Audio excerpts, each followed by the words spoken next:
there are many people with brilliant ideas, fascinating lives, and just a good feel for language, but have never taken seriously the art of writing. Mm. And I was going to like just talk about or ask you to discuss like what a specific advice you would give to up and coming writers. I say that Yeah. because in Ryan, I'm actually reading. So I finished your book a few weeks ago, and I'm actually reading Ryan Hawk's book, The Pursuit of Excellence, right Yeah. now. Yeah. You're referenced multiple times in that book, Mm. and one of the things he talks about, he quotes you as saying, "I like having written. I don't like the process of writing," and Yes. that just resonated so much with me. Like it's just because to me, writing can be. I don't like the process, but I love the feeling I get when it's, I showed you my book. It started with one page. Now it's Mhm. on page whatever. Um, but yeah, so is that the specific advice you would give to just up and coming writers? Yeah, so I would say that, well, the best advice is, and this is in the words of Austin Kleon, strive to be a verb, not a noun. Meaning, a lot of people want to be a writer, but they don't write. They're waiting for the opportunity to write. No, if you want to be a writer, then write every day. If you want to be a painter, paint every day. If you want to be a musician, make music every day.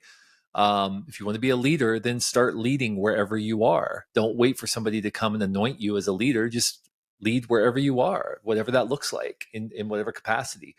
Um, and for writers specifically, the thing I tell people who are trying, maybe they're trying to write a book and they say, "Well, I'm just stuck. I can't get moving." Well, listen, I've written 6 books. I've Mm-hmm. published through major publishers, 6 books in about 12 years.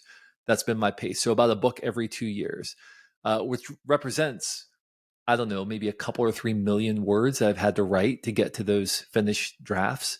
Um, I write books 500 words at a time, 500 words a day, 5 days a week.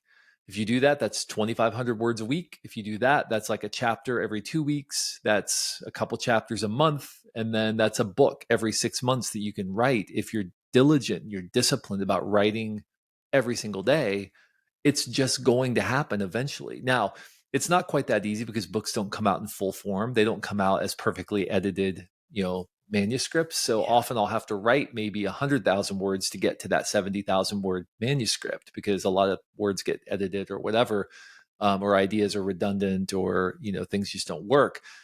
But if you want to write, you have to write every single day.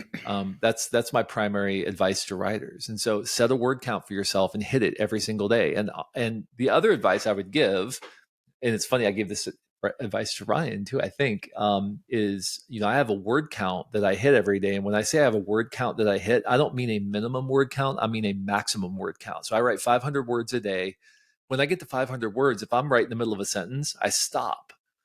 And the reason I do that is because I want to know exactly where I'm going to pick up the next day.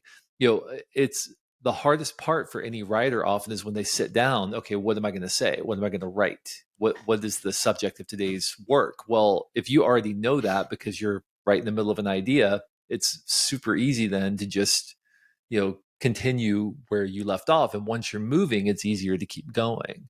It's just really hard sometimes to get going. The second advice to writers is, you're a terrible judge of your own work, and don't think that you're a good judge of your own work because you're not. Um, Too many people self-edit. They think too hard about the first draft. I don't care if you're writing a memo or if you're writing a book or you're writing an essay or if you're writing an email.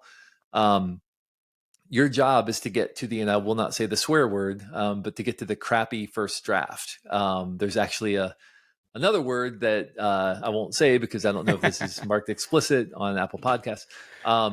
But this is a phrase from Anne Lamott, who is an author, and she said, "Listen, all first drafts are awful. They're awful. They're terrible. You have to get to that crappy first draft. That's your only job, is to get to the crappy first draft, because only then can you actually turn it into something meaningful." So if you're constantly self-editing and you're second guessing every word you type and stuff, you're never going to get to that. So you just have to get it out. Just get words out. I often am doing on this book I'm working on right now. This has happened many times where I'll write, 1,500 words of a chapter and I'll be like, that's terrible. And I'll go back and read it. And I'm like, this is actually really good. Yeah. But it felt bad